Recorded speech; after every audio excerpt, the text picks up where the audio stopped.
À un événement d'entreprise, j'ai rencontré mon ex-fiancé avec ma meilleure amie. Il a agité son pass VIP comme un trophée. Tu n'étais pas invité, a-t-il souri. Je n'ai pas discuté. J'ai remis mon invitation à la réceptionniste. Elle a scanné le QR code. Elle s'est figée. Puis a appelé le président qui se tenait à proximité. Monsieur, elle est là. Mon ex-fiancé a ri quand la réceptionniste a scanné mon invitation. Puis son visage est devenu pâle. Pendant une seconde, j'ai pensé que le scanner avait peut-être mal fonctionné. Les événements d'entreprise sont pleins de petits imprévus, code QR mort, liste d'invités erronés, badges oubliés. Mais ce n'était pas ça. La jeune femme derrière le comptoir de la réception l'a fixé. L'écran a clignoté 2 fois, puis elle m'a regardé directement. Juste un instant, madame. Le sourire a disparu de son visage. Elle a attrapé un téléphone. À quelques mètres de là, mon ex-fiancé, Greg Turner, a laissé échapper un petit rire. Je te l'avais dit, a-t-il dit à la femme qui se tenait à ses côtés. Linda a toujours eu le sens des entrées théâtrales. Sandra a ri. Cela m'a fait plus mal que le commentaire de Greg. Sandra Mills avait été ma meilleure amie pendant plus de 30 ans. Nous avions survécu aux mauvaises permanentes des années 80, aux années de football de nos enfants, au vieillissement de nos parents, au licenciement, au divorce parmi nos amis. Et à toutes les autres embûches de la vie. Du moins, je le pensais. Maintenant. Elle se tenait à côté de l'homme qu'elle m'avait aidé à me voler. La réceptionniste a parlé doucement au téléphone. Quelques secondes plus tard. Elle a levé les yeux. Ses yeux se sont écarquillés. Puis elle a prononcé des mots qui ont changé l'atmosphère de tout le hall. Monsieur, elle est là. J'ai suivi son regard. Debout près de l'entrée de la salle de bal se trouvait Harold Bennett, président de Bennett Industrial Holdings, l'homme responsable de l'une des plus grandes fusions manufacturières du Midwest cette année-là. Il s'est immédiatement mis à marcher rapidement vers nous. Le sourire a disparu du visage de Greg. Qu'est-ce que c'est que ça, a-t-il marmonné. Je n'ai pas dit un mot, car honnêtement, je n'étais pas complètement sûr de ce qui se passait non plus. Harold nous a rejoints et a tendu les 2 mains. Linda. Harper, son visage s'est illuminé. Dieu merci. Nous commencions à craindre que le trafic ne vous ait retardé. La réceptionniste a semblé soulagée. Plusieurs dirigeants à proximité se sont tournés pour nous regarder. Greg a regardé Harold, puis moi, puis à nouveau Harold. La bouche de Sandra est restée ouverte. Harold a continué, votre place est prête. Tout le monde est impatient de vous rencontrer enfin. Puis il a baissé légèrement la voix, et Robert est déjà à l'intérieur. Cela m'a fait sourire. Je me doutais qu'il serait en avance. Harold a ri, elle a depuis 16 heures. Cela ressemblait exactement à Robert Gaines. Le vieil homme arrivait en avance à tout, dîner d'église, réunion du conseil d'administration, partie de pêche, funérailles. Si un événement commençait à 18 heures, Robert était là à 16h30. Harold a posé légèrement une main sur mon épaule. Venez. Alors que nous nous dirigions vers la salle de bal, Greg s'est avancé. Excusez-moi. Harold s'est arrêté. Greg a redressé sa veste de costume coûteuse. Je suis Greg Turner, vice-président senior chez Horizon Logistique. Harold a hoché la tête poliment. Je sais qui vous êtes. Greg a souri. Puis Harold a ajouté, nous écouterons votre présentation demain matin. Le sourire de Greg s'est légèrement estompé. Bien. Harold s'est tourné vers moi. Linda, allons-y. Et juste comme ça, Greg a été congédié. Pas impoliment, pas de manière dramatique, simplement négligé, ce qui semblait en quelque sorte pire. Tandis qu'Harold me guidait vers la salle de bal, je pouvais presque sentir Greg et Sandra me fixer dans le dos. La salle de bal elle-même était magnifique. Des lustres en cristal, des tables aux nappes blanches, de grandes expositions montrant les réalisations de l'entreprise, des serveurs portant des plateaux de vin et d'amuse-gueule, le genre d'événement qui célèbre le succès tout en rappelant discrètement à tout le monde qui est important. Il y a 3 ans, j'aurais parfaitement ma place. À l'époque, j'étais une cadre marketing vivant à Nipville. À l'époque, Greg et moi étions fiancés. À l'époque, Sandra était toujours mon amie. C'est drôle comme la vie peut se réorganiser rapidement. Harold m'a conduite à une table près de la scène. Plusieurs personnes se sont levées à mon approche. J'ai reconnu quelques visages de réunions précédentes. D'autres, je ne les connaissais que par des appels vidéo. Tout le monde m'a chaleureusement salué. Tout le monde, sauf une personne, Robert Gaines. Il est resté assis, a croisé les bras, m'a regardé en plissant les yeux, puis a dit « Vous êtes en retard ». J'ai vérifié ma montre. J'étais arrivé 20 minutes en avance. Vous auriez dû arriver 30 minutes plus tôt. J'ai ri. Toute la table a ri avec moi. Robert a finalement souri. À 72 ans, il avait toujours l'air de l'homme le plus coriace de l'Illinois. Il avait passé des décennies à bâtir des entreprises manufacturières avant de prendre sa retraite. 3 ans plus tôt, il avait changé ma vie. Bien que personne dans cette pièce ne connaisse cette histoire, sauf lui. Un serveur a apporté de l'eau gazeuse. J'ai pris une gorgée. Mes mains étaient plus fermes que prévu, mais à l'intérieur, je sentais de vieilles blessures se réveiller, car revoir Greg et Sandra ensemble avaient ouvert des portes que j'avais passé des années à essayer de refermer. Non pas que Greg me manquait. Non. Ce chapitre s'était clos il y a longtemps. Ce qui persistait était quelque chose de plus difficile à expliquer. L'humiliation. La trahison, la façon dont toute ma vie s'était effondrée si rapidement après avoir découvert leur liaison. Parfois, les gens supposent que le chagrin d'amour est lié à la perte d'une relation. Pour moi, c'était la perte de la certitude. La perte de la confiance, la perte de l'avenir que j'avais passé des années à planifier. Et être dans cette salle de bal a ravivé tous ces souvenirs plus que je ne l'avais imaginé. Robert semblait le remarquer. Ça va? J'ai hoché la tête. Je pensais juste. Ce n'est jamais une activité sûre, j'ai souri. Toujours de terribles conseils. Gratuitement. Cela a provoqué un autre rire. La soirée a continué. Les gens ont bavardé. Les conversations ont coulé. Les chefs d'entreprise se sont déplacés de table en table. Tout semblait normal, jusqu'à ce que je remarque Greg, debout près du côté opposé de la pièce, observant, ne participant pas, observant. Sandra se tenait à ses côtés. Ils essayaient clairement de comprendre pourquoi j'étais là.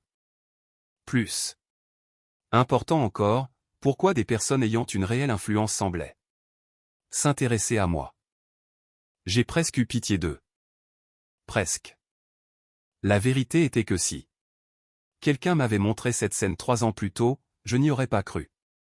Non plus. Parce qu'il y a 3 ans, je n'étais pas assise à côté du président et des membres du conseil d'administration. Il y a 3 ans, j'étais assise seule dans ma cuisine, me demandant comment ma vie s'était si complètement effondrée. Et si vous m'aviez dit alors qu'un jour j'entrerais dans cette même salle de bal en tant qu'invité d'honneur, je vous aurais ri au nez, parce que je n'avais aucune idée de ce qui m'attendait après tout ce que Greg et Sandra avaient fait. Aucune idée que les perdre me mènerait finalement quelque part qu'aucun d'eux ne pouvait imaginer. Et aucune idée que cette nuit n'était que le début. Le plus drôle avec la trahison, c'est que les gens ne voient que le moment où elle se produit. Ils ne voient pas tout ce qui l'a précédé. Ils ne voient pas les années de loyauté, les sacrifices, les compromis, Les milliers de moments ordinaires. Qui vous ont fait croire que quelqu'un ne vous ferait jamais de mal? Alors que j'étais assise à cette table dans la salle de bal, observant Greg et Sandra de l'autre côté de la pièce, mon esprit est revenu 3 ans en arrière. À la vie que je pensais permanente. À l'époque, j'avais 49 ans.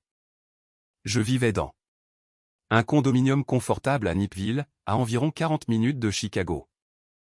Rien d'extravagant, 2 chambres, un petit balcon donnant sur un étang. Assez d'espace pour moi et Greg. Nous étions ensemble depuis 7 ans, fiancés. Depuis presque 2. Comme beaucoup de couples de notre âge, nous avions tous eu des relations précédentes. Nous ne courions plus après les contes de fées. Nous voulions de la stabilité, un partenariat, quelqu'un avec qui vieillir. Du moins, c'est ce que je pensais que nous voulions tous les deux. Greg travaillait dans la gestion logistique. Il était ambitieux, parlait toujours de promotion, d'événements de réseautage et d'opportunités de direction. J'admirais cette ambition. Honnêtement, je la soutenais plus que je n'aurais dû. Il y a eu d'innombrables nuits où Greg était assis à notre table de salle à manger à préparer des présentations, tandis que je révisais chaque diapositive. Je repérais les fautes d'orthographe, suggérais des améliorations, réécrivais les sections qui semblaient faibles. Parfois, je restais éveillé après minuit pour l'aider à se préparer pour des réunions. Il m'embrassait le front et disait « Je n'y arriverai pas sans toi ». À l'époque, je le croyais parce que ça faisait du bien d'aider quelqu'un que l'on aime à réussir. Ma carrière allait bien aussi. Je travaillais comme cadre marketing pour une entreprise manufacturière régionale. Rien de glamour, mais j'aimais ça. J'avais une solide réputation et un revenu fiable. La vie semblait stable, prévisible, confortable, et Sandra faisait partie de cette vie. Elle était ma plus proche amie depuis que nous avions 21 ans. Nous nous étions rencontrés en travaillant dans le commerce de détail pendant nos études. Au fil des ans, nous avions célébré des mariages, des anniversaires, des promotions et des étapes familiales ensemble. Quand sa mère est décédée, j'étais là. Quand mon père est décédé, elle s'est assise à mes côtés aux funérailles. C'est ce qui a rendu ce qui est arrivé ensuite si difficile. Ce n'était pas une seule trahison. C'était 2. Et elle venait des 2 personnes en qui j'avais le plus confiance. J'ai découvert l'affaire complètement par accident. C'était un jeudi après-midi d'octobre. Pluvieux, froid, un de ces jours gris de l'Illinois où l'obscurité arrive tôt. J'ai quitté le travail vers 15 heures, car une réunion avec un client avait été annulée. J'ai décidé de faire une surprise à Greg avec le dîner. Rien de spécial, juste des plats à emporter de son restaurant italien préféré. Je me souviens avoir porté 2 sacs de nourriture dans l'immeuble. Je me souviens avoir équilibré un récipient de lasagne tout en cherchant mes clés. Je me souviens m'être sentie heureuse. C'est la partie qui me reste en mémoire. J'étais heureuse. Puis j'ai ouvert la porte. Au début, rien ne semblait inhabituel. La télévision était allumée. Une lampe était allumée. Quelqu'un riait. Puis j'ai entendu la voix de Sandra. Pendant une fraction de seconde, j'ai supposé qu'elle était passée nous voir inopinément. Cela arrivait tout le temps. Puis je suis entré dans le salon et ils étaient là, ensemble, ne parlant pas, ne s'asseyant pas de l'autre côté de la pièce. Ensemble. L'image s'est gravée instantanément dans ma mémoire. Le visage de Greg, le visage de Sandra, le choc, la panique, la culpabilité, la réalisation qu'ils avaient été pris. Personne n'a rien dit pendant plusieurs secondes. J'ai laissé tomber les sacs de nourriture. Un récipient s'est ouvert sur le sol. De la sauce marinara partout. C'est étrange ce que votre cerveau remarque pendant les moments traumatisants. Je me souviens à peine de ce que quiconque a dit, mais je me souviens de cette sauce. Renversée. Sandra s'est levée la première. Linda. J'ai levé la main. Non. Greg a commencé à parler, essayant d'expliquer, essayant de minimiser. Essayant de créer une version des événements qui semblait moins horrible. Je ne me souviens pas de ses paroles exactes. Je me souviens seulement d'une phrase clairement. Sandra m'a regardé et a dit doucement, nous ne voulions pas que tu le découvres de cette façon. Comme s'il y avait une meilleure façon, comme s'il y avait une version de ça qui n'était pas dévastatrice. Les semaines suivantes ont semblé se dérouler dans un brouillard. Greg a déménagé. Presque immédiatement. Sandra a disparu. Les amis communs ont commencé à prendre parti. C'était une autre surprise. Beaucoup de gens ont pris le parti de Greg, pas ouvertement, pas agressivement. Mais subtilement.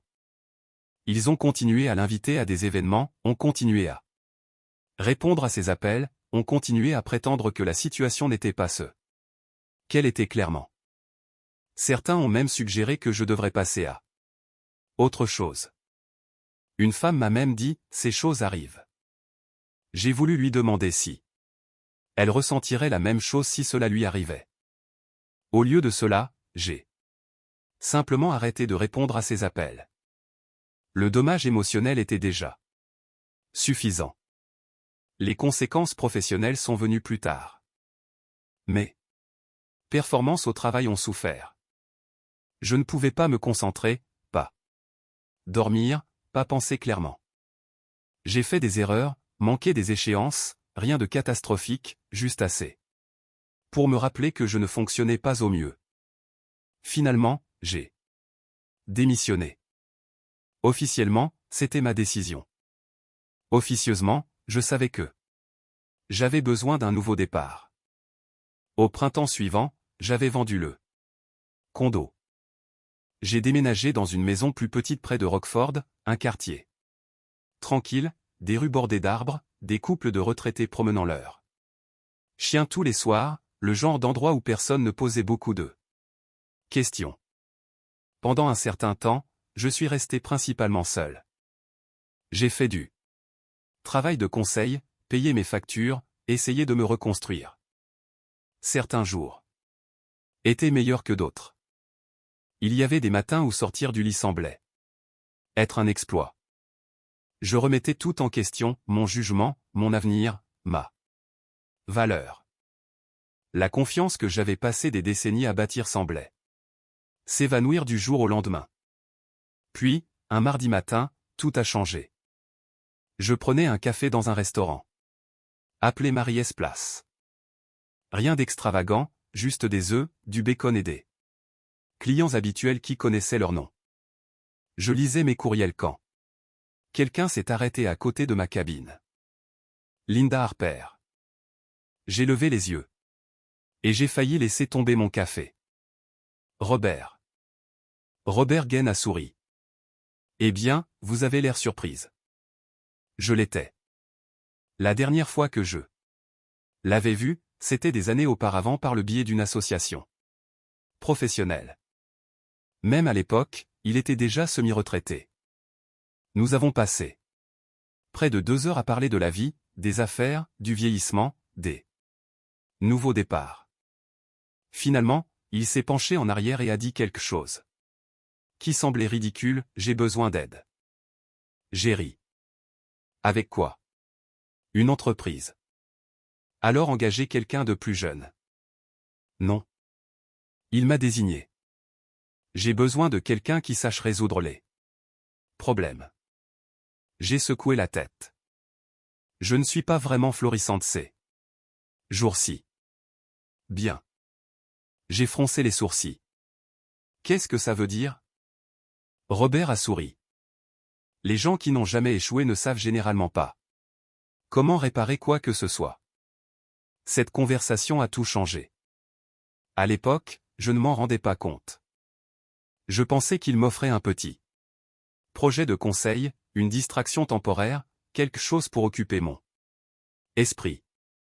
Je n'avais aucune idée qu'il m'invitait à un voyage qui allait complètement remodeler mon avenir, ou que la petite entreprise manufacturière en difficulté qu'il voulait que j'aide à sauver deviendrait finalement la raison pour laquelle j'étais assise à l'une des tables les plus importantes de cette salle de bal.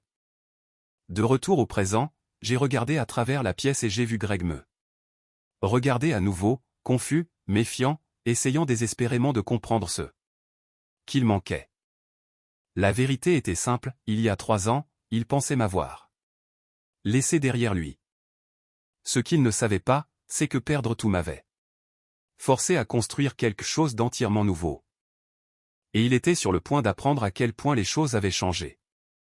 À 20 heures, la salle de bal avait trouvé le rythme confortable que les événements corporatifs semblent toujours trouver. Les gens dînaient. Les verres à vin tintaient.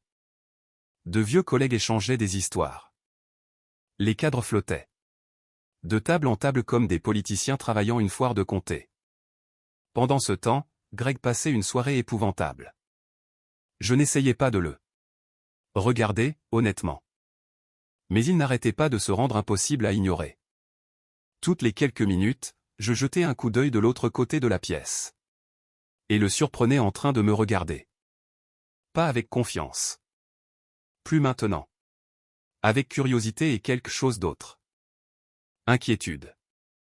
La première fissure est apparue quand l'un des cadres supérieurs de Milwaukee s'est arrêté à notre table.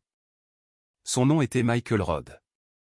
J'avais travaillé avec lui à distance plusieurs fois au cours de la dernière année. Nous n'étions pas de proches amis, mais nous nous respections.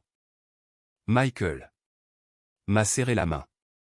Linda, c'est bien de vous voir enfin en personne. Vous aussi.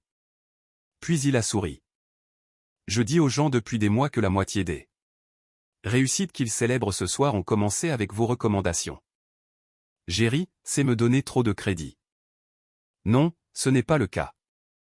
Il est passé à autre chose avant que je puisse argumenter. Mais j'ai remarqué Greg. Observant tout l'échange. L'expression de son visage était presque comique. Cela me rappelait quelqu'un qui essaie de résoudre un puzzle tout en ayant la moitié des pièces manquantes. Un peu plus tard, un autre cadre s'est approché. Puis un autre, puis un autre. Rien de spectaculaire, juste des conversations, des présentations, des questions. Le genre d'attention que Greg ne s'attendait clairement pas à me voir recevoir. Sandra semblait également confuse. À un moment donné, je l'ai vu chuchoter quelque chose à l'oreille de Greg. Il a secoué la tête. Elle a froncé les sourcils. Tous les deux ressemblaient à des détectives travaillant sur une affaire qu'ils ne pouvaient pas résoudre. Pour la première fois de la soirée, je me suis retrouvé à sourire. Non pas parce qu'ils étaient mal à l'aise, mais parce que la situation était vraiment drôle. 3 ans auparavant, ils étaient absolument certains de tout savoir d'eux. Moi. Maintenant, ils ne savaient même pas ce que je faisais dans la vie. La vie a parfois le sens de l'humour. Finalement, le dîner a été servi. Robert était assis à côté de moi, mangeant tranquillement du poulet rôti. À mi-chemin du repas, il s'est penché, vous vous amusez. Plus que ce à quoi je m'attendais. Bien. J'ai pris une gorgée d'eau. Vous savez que Greg essaie de comprendre ce qui se passe. Robert a souri. J'ai remarqué qu'il avait l'air confus. Il devrait. J'ai ri. Robert a pris une autre bouchée avant de reprendre la parole, vous comptez. Lui dire? Non. Pourquoi pas? J'ai regardé de l'autre côté de la pièce. Greg parlait à quelqu'un tout en jetant occasionnellement un coup d'œil dans notre direction. Parce que je ne lui dois aucune explication. Robert a acquiescé avec approbation. Excellente réponse. Puis il a baissé la voix. D'ailleurs, demain en dira assez. C'était vrai. La présentation du conseil d'administration de demain matin révélerait pas mal de choses, bien plus que Greg ne s'y attendait. La réalité était étonnamment Simple. Il y a 3 ans, lorsque Robert m'a demandé de l'aide, l'entreprise était en difficulté. Pas en train de s'effondrer, mais en difficulté. Les commandes diminuaient. Les processus étaient dépassés. Le moral des employés était terrible. Plusieurs concurrents plus importants rôdaient comme des requins. La plupart des gens croyaient que l'entreprise serait finalement vendue par morceaux. Robert n'était pas d'accord. Moi non plus. Pendant les 3 années suivantes, nous avons travaillé et travaillé encore. Nous avons revu les opérations, amélioré le marketing, établi des partenariats, modernisé les systèmes, nous sommes étendus sur de nouveaux marchés. Rien ne s'est passé du jour au lendemain. Pas de redressement miracle. Juste des milliers de petites améliorations accumulées. Le genre de succès que personne ne remarque jusqu'à ce qu'il devienne impossible à ignorer. Finalement, les revenus se sont améliorés, puis la rentabilité, puis la croissance s'est accélérée. 1 an plus tard, de plus grandes entreprises ont commencé à montrer de l'intérêt. 2 ans plus tard, les discussions d'acquisition ont commencé. Au bout de la 3e année, l'entreprise était devenue l'une des opportunités manufacturières les plus attrayantes de la région. Ce que presque personne ne savait, c'est que Robert avait insisté pour me rémunérer en partie avec des actions. Au début, j'avais résisté. Je voulais des honoraires de consultant, un revenu prévisible. Robert avait refusé. Je veux que vous pensiez comme un propriétaire. Avec le recul, c'était l'une des décisions les plus intelligentes que quiconque ait jamais prises pour moi, car lorsque la fusion a finalement eu lieu, ces actions sont devenues extrêmement précieuses. Pas de l'argent de milliardaire, rien de tel, mais assez pour changer ma vie. Assez pour que je ne m'inquiète plus de la retraite. Assez pour que je puisse choisir les projets qui m'intéressaient. Assez pour que je me sente enfin en sécurité à nouveau, et Greg n'en avait absolument aucune idée. Un éclat de rire soudain interrompit mes pensées. Je me suis tourné pour voir Greg debout avec un groupe de dirigeants près du bar. L'un d'eux était un homme nommé David Porter. J'avais rencontré David 2 fois. Un homme intelligent, amical, le genre de cadre qui se souvient vraiment des noms des gens. Alors que je regardais David jeter un coup d'œil vers notre table, il m'a fait signe. J'ai répondu de la main. Un instant plus tard, j'ai vu Greg sourire avec confiance. Apparemment, il avait supposé que le salut lui était destiné. Puis, David a dépassé Greg et s'est dirigé directement vers notre table. Le regard sur le visage de Greg était inestimable. David m'a serré la main. Linda, désolé, je n'ai pas eu l'occasion de vous rattraper ce soir. Pas de problème. Il a fait un geste vers Greg. Votre assistant semble impatient de rencontrer tout le monde. J'ai failli m'étouffer avec mon eau. Mon assistant? David a froncé les sourcils. Le monsieur en costume bleu. Pendant 2 secondes complètes, je n'ai pas pu parler. Puis j'ai éclaté de rire. Robert a commencé à rire aussi. Quand j'ai enfin repris mon souffle, j'ai réussi à dire, croyez-moi, il n'est certainement pas mon assistant. David a eu l'air confus, puis embarrassé. Oh, mon Dieu, ce n'est pas grave, ai-je dit. C'est peut-être la chose la plus drôle que j'ai entendue de toute l'année. Même Robert s'est essuyé les larmes des yeux. Le timing n'aurait pas pu être plus parfait. Pendant des mois après, je riais encore chaque fois que je m'en souvenais. La soirée a continué. Des discours ont commencé. Des prix ont été remis. Des photos ont été prises. Tout semblait agréable et professionnel. Jusqu'à ce qu'Harold Bennett monte sur scène.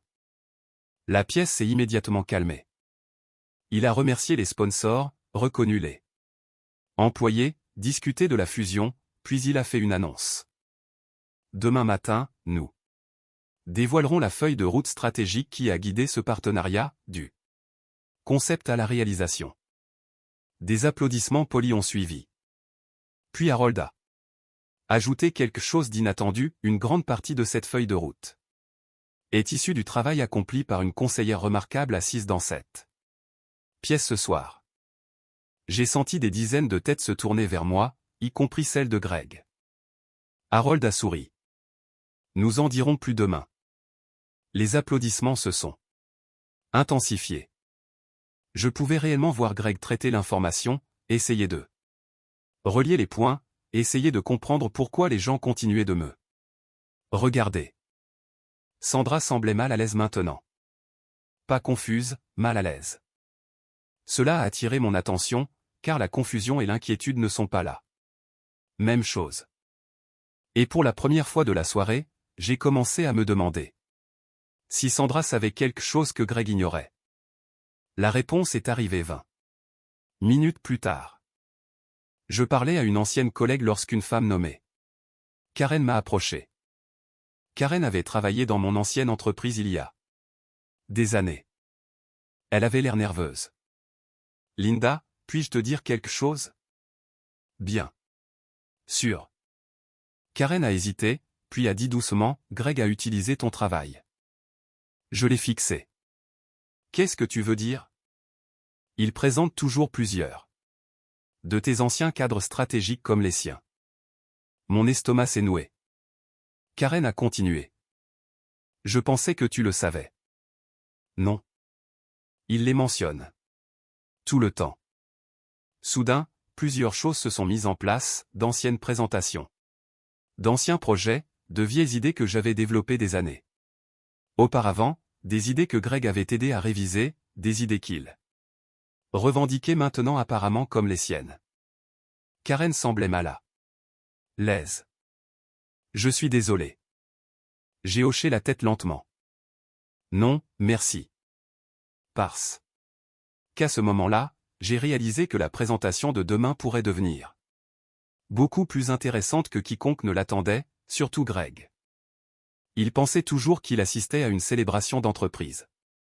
Il n'avait aucune idée qu'il se dirigeait tout droit vers la plus grande erreur de sa carrière. J'ai à peine dormi cette nuit-là. Non pas parce que j'étais nerveuse. Et non pas parce que je planifiais un acte de vengeance élaboré. La vérité était beaucoup plus simple. La révélation de Karen m'avait perturbé. J'ai passé la moitié de la nuit assise dans ma chambre d'hôtel avec vue sur le centre-ville de Chicago, rejouant de vieux souvenirs, de vieilles réunions, de vieilles présentations, de vieux projets, essayant de me souvenir exactement à quoi Greg avait eu accès pendant ces années. Vers 1h du matin, j'ai finalement renoncé à dormir et me suis préparé une tasse de café à l'aide de la petite machine de la chambre. Je me suis assise près de la fenêtre et j'ai fixé les lumières de la ville. Une partie de moi voulait ignorer tout ce que Karen avait dit. Avancer. Profiter du succès que j'avais tant travaillé à bâtir. Laisser le passé là où il appartenait. Mais une autre partie de moi n'arrêtait pas de poser la même question. Combien de fois Greg s'était-il présenté devant des dirigeants et avait-il accepté le crédit pour un travail qui n'était pas le sien? Et combien d'opportunités ces idées volées avaient-elles contribué à créer? Au lever du soleil, je n'avais toujours pas de réponse. Mais je savais une chose, si la vérité éclatait, ce ne serait pas parce que je cherchais la vengeance.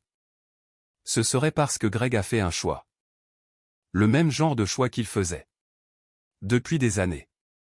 Et les choix ont finalement des conséquences.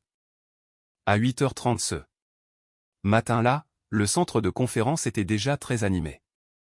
Les gens portaient des tasses de café et des ordinateurs portables. Des groupes se rassemblaient près des salles de présentation. Les cadres vérifiaient leurs horaires sur leur téléphone. L'atmosphère était différente de celle du gala. Moins sociale, plus à faire. Je suis arrivé tôt, comme Robert le préférait toujours.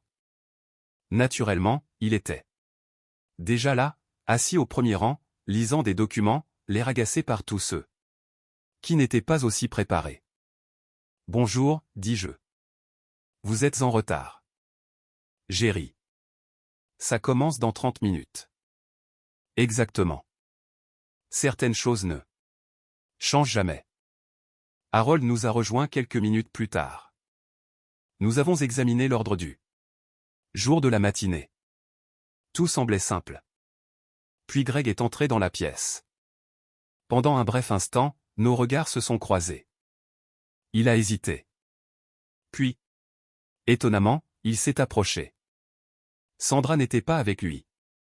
Rien que ça. C'était inhabituel. Greg s'est arrêté à côté de ma chaise. Il avait l'air fatigué. La confiance que j'avais vue la veille était visiblement plus faible. Linda. Greg. Un silence gênant a suivi. Finalement, il a dit, je ne savais pas que tu étais impliqué avec Bennett. Je ne savais pas beaucoup de choses non plus. Sa mâchoire s'est légèrement contractée. C'est juste. J'espérais que nous pourrions parler un jour de ce qui. Il a hésité. Cela m'a tout dit. Parce que les gens qui veulent vraiment s'excuser savent généralement exactement ce qu'ils veulent dire. Les gens qui cherchent des informations n'en ont souvent pas. Nous avons tous les deux changé. J'ai hoché la tête. C'est vrai. Une autre pause. Inconfortable. Puis quelqu'un l'a appelé de l'autre côté de la pièce. Greg a jeté un coup d'œil. Quand il m'a regardé de nouveau, je pouvais voir de la frustration derrière ses yeux. Pas de culpabilité, pas de regret, de la frustration, parce qu'il ne comprenait toujours pas ce qui se passait. Quelques minutes plus tard, il est retourné à son siège. La présentation a commencé à 9 heures précises. La salle s'est vite remplie. Près de 200 participants. Cadres, membres du conseil d'administration, investisseurs, chefs de département, le genre de public où les réputations peuvent être construites ou détruites. Harold a ouvert la session. Puis plusieurs équipes ont présenté les résultats financiers et les plans d'intégration. Tout s'est déroulé sans accroc jusqu'au segment de Greg. Il est monté sur scène. Avec confiance. Costume bleu, cravate parfaite, microphone sans fil. Soigneusement clipsé à sa veste. Le Greg dont je me souvenais, poli, préparé, à l'aise devant une foule. Sa présentation était axée sur la planification de la croissance stratégique, le développement de la chaîne d'approvisionnement, l'expansion du marché, les opportunités de partenariat. Pendant les premières minutes, tout a semblé normal.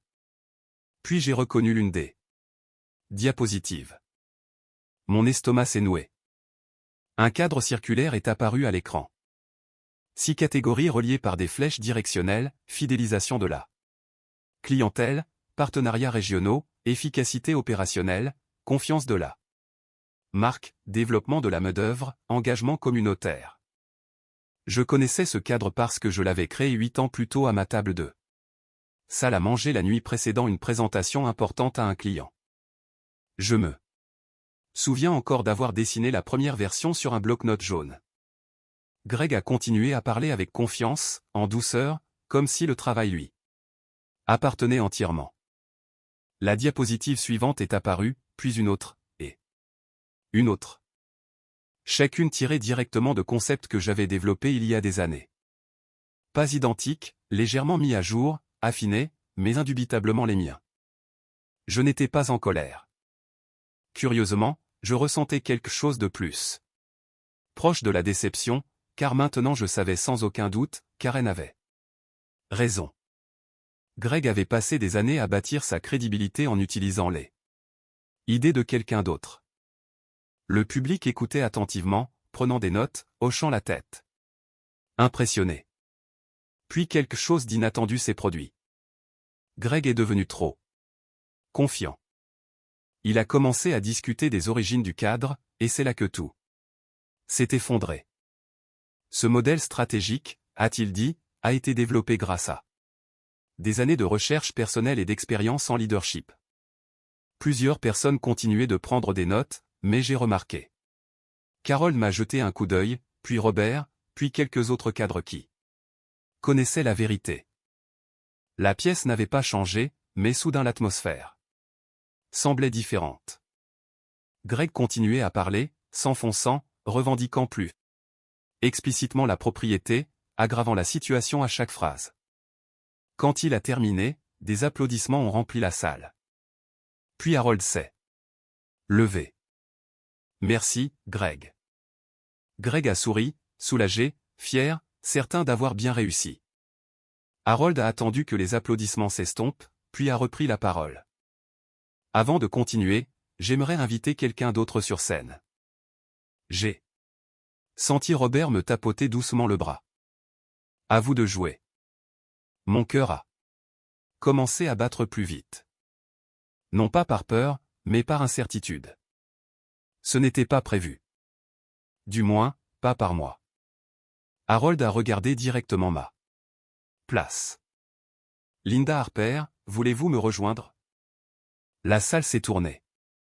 Des centaines d'yeux. Un silence complet. Je me suis levé lentement et me suis dirigé vers la scène. L'expression de Greg a changé immédiatement, confusion. Puis inquiétude, puis quelque chose de très proche de la panique. Harold m'a serré la main. Beaucoup d'entre vous connaissent Linda comme conseillère de cette fusion. Une grande photo est apparue sur l'écran derrière nous. Puis une autre et une autre. Des images d'installations de fabrication, de sessions de stratégie, d'événements communautaires, 3 ans de travail, 3 ans de progrès. Harold a continué. Ce que moins de gens savent, c'est que Linda a aidé à concevoir une grande partie de la feuille de route stratégique qui a transformé Gain Manufacturing. L'auditoire a écouté attentivement. Plusieurs des cadres discutés ce matin ont été initialement développés par Linda des années avant que cette fusion n'existe. La pièce est devenue très silencieuse. J'ai vu le visage de Greg perdre sa couleur. Harold n'avait pas terminé. Une diapositive est apparue, montrant des documents archivés, des présentations datées, des enregistrements de projets, des rapports internes, chacun portant des horodatages et des enregistrements d'auteurs. Mon nom est apparu à plusieurs reprises. La preuve n'était pas dramatique. Elle n'avait pas besoin de l'être. Les faits nécessitent rarement des effets théâtraux. Un murmure s'est répandu dans le public. Les gens ont commencé à comparer des documents, à revoir des dates, à lire des détails. Puis Karen s'est levée de l'auditoire sans être invitée. Elle dit la vérité. Une autre ancienne collègue a pris la parole, puis une autre. Des années d'observation discrète ont soudainement été mises en lumière. Pas de cris, pas de chaos, juste des faits, l'un après l'autre. Greg est resté figé sur son siège. Sandra, qui était entrée discrètement dans la pièce plus tôt, avait l'air absolument stupéfaite.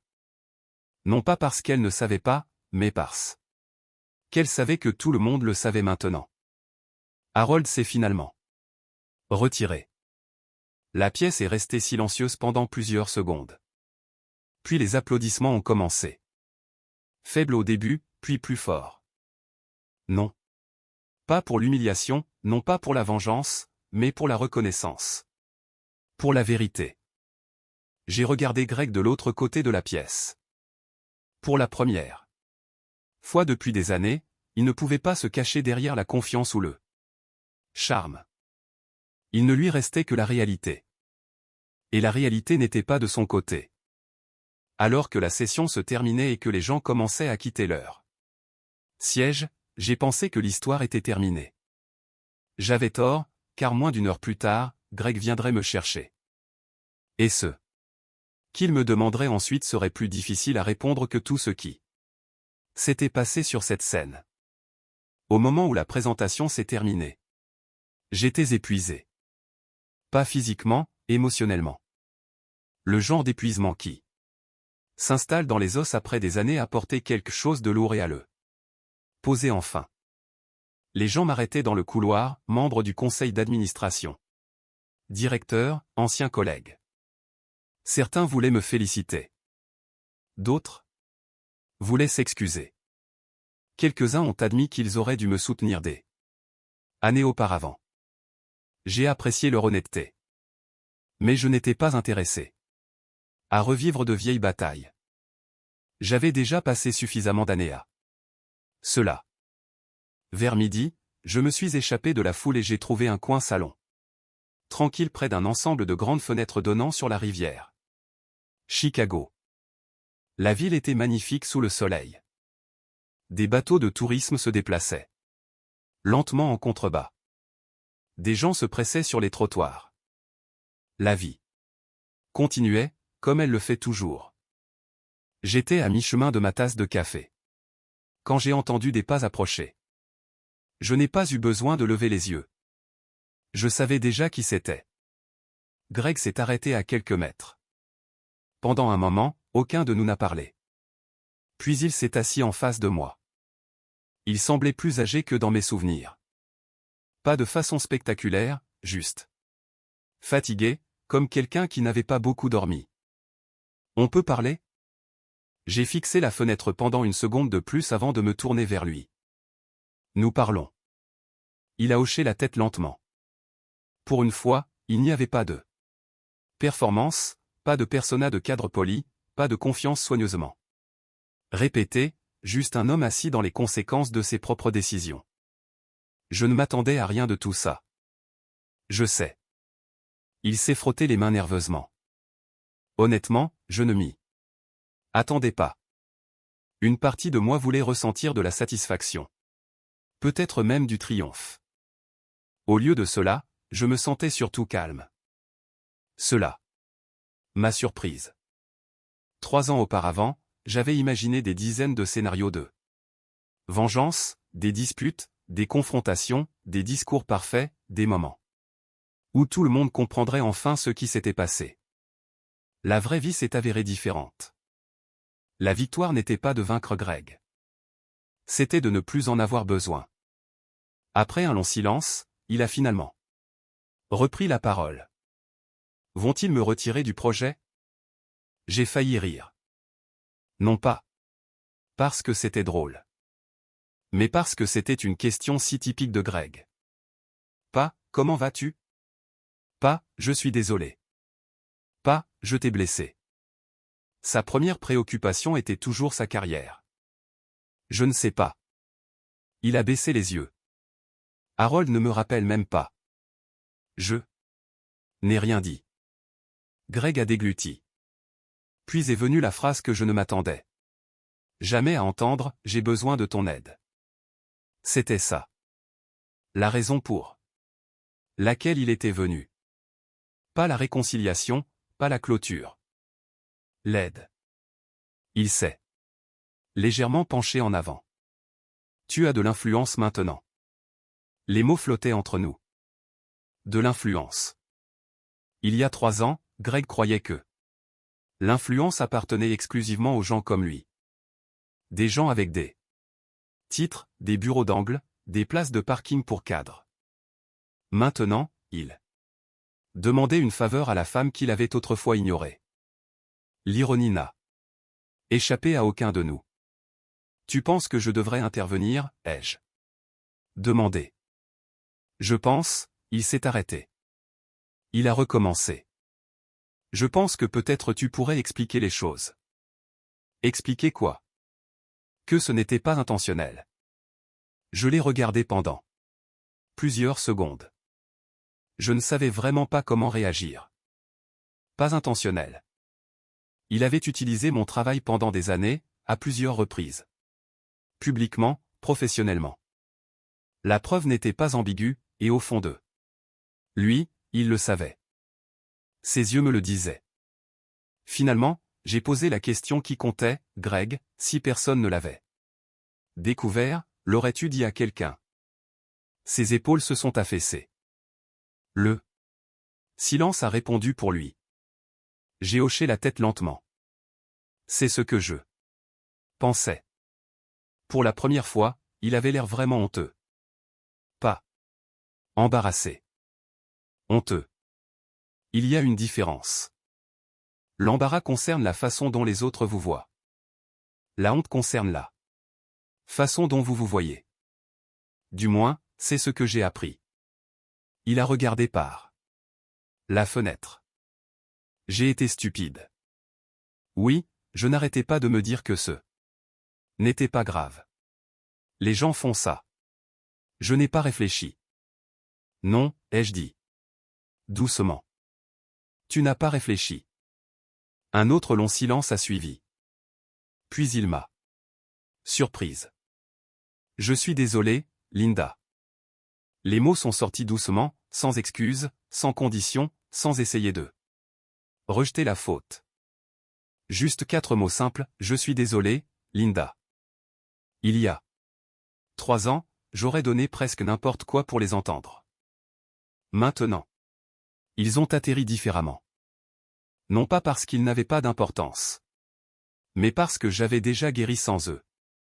Et guérir sans excuse vous apprend quelque chose d'important, la clôture ne vient pas toujours de la personne qui vous a blessé. Parfois, elle vient de la décision d'avancer quand même. Greg m'a regardé, attendant, espérant. Peut-être croyant que ses excuses changeraient tout. Ce ne fut pas le cas, mais je les ai appréciées. J'accepte vos excuses. Ses yeux se sont légèrement écarquillés. Vraiment? Oui. Une lueur de soulagement traversa son visage. Puis j'ai continué, mais je n'interviendrai pas. Le soulagement a immédiatement disparu. Je n'ai pas été cruel. Je n'étais pas en colère. J'ai simplement dit la vérité. Votre situation n'est pas quelque chose que j'ai créé. Il a baissé les yeux. Je sais que vous avez fait des choix. Je sais. Et maintenant, d'autres personnes feront les leurs. Il a hoché la tête lentement. Il n'y avait plus grand-chose à dire. Finalement, il s'est levé. Pendant un instant, il a semblé incertain de devoir me serrer la main. Puis il a simplement dit, « J'espère que vous êtes heureuse. » J'ai souri. Pas le sourire triomphant qu'il avait probablement attendu. Juste un sourire honnête. Je le suis. Et pour la première fois, je le pensais vraiment. Greg est parti sans un mot de plus. Je l'ai regardé disparaître au coin. Puis j'ai fini mon café. Ce fut la dernière conversation privée que nous avons eue. Au cours des mois suivants, j'ai eu des nouvelles occasionnelles par le biais de contacts mutuels. Greg a perdu son poste. Pas immédiatement, mais progressivement. La confiance, une fois endommagée, est difficile à reconstruire, surtout au sein de la direction. Sandra est restée avec lui pendant un certain temps, puis non. Apparemment, les relations construites sur la trahison ne sont pas toujours bâties sur des bases stables. Qui aurait pu le deviner? Quant à moi, la vie a continué. La fusion a réussi. L'entreprise s'est développée. Je suis resté impliqué en tant que conseillère, non pas parce que j'avais besoin d'argent, mais parce que j'aimais vraiment le travail. J'ai aussi passé plus de temps avec ma famille, voyagé occasionnellement. Commencé à faire du bénévolat dans un programme de mentorat commercial local à Rockford. Curieusement, aider les gens est devenu plus gratifiant que de prouver aux gens qu'ils avaient tort. Robert aimait me le rappeler. Environ 6 mois après la conférence, nous déjeunions quand il m'a pointé sa fourchette et m'a dit, « Tu sais pourquoi tu es plus heureuse maintenant ?» J'ai levé les yeux au ciel. C'est reparti. Tu as cessé de mesurer ta vie par rapport à la leur. Pour une fois, il avait raison. La plus grande vengeance n'était pas d'exposer Greg. Ce n'était pas de voir Sandra s'éloigner. Ce n'était pas d'entendre les gens reconnaître enfin la vérité. La plus grande vengeance était de reconstruire une vie qui ne tournait plus autour de ce que j'avais perdu. Pendant longtemps, j'ai cru que mon histoire était celle de la trahison. Maintenant, je pense que c'était une histoire de rétablissement, de découverte. Que les fins créent parfois de meilleurs débuts. Et c'est peut-être la leçon que j'espère que quelqu'un qui écoute aujourd'hui retiendra. Si vous avez déjà été trahi, sous-estimé ou laissé pour compte, ne passez pas votre vie à attendre que la justice arrive selon votre calendrier. Concentrez-vous plutôt sur la construction de quelque chose de significatif. Parfois, le résultat le plus satisfaisant n'est pas de voir quelqu'un d'autre tomber. C'est de réaliser que vous les avez déjà dépassés.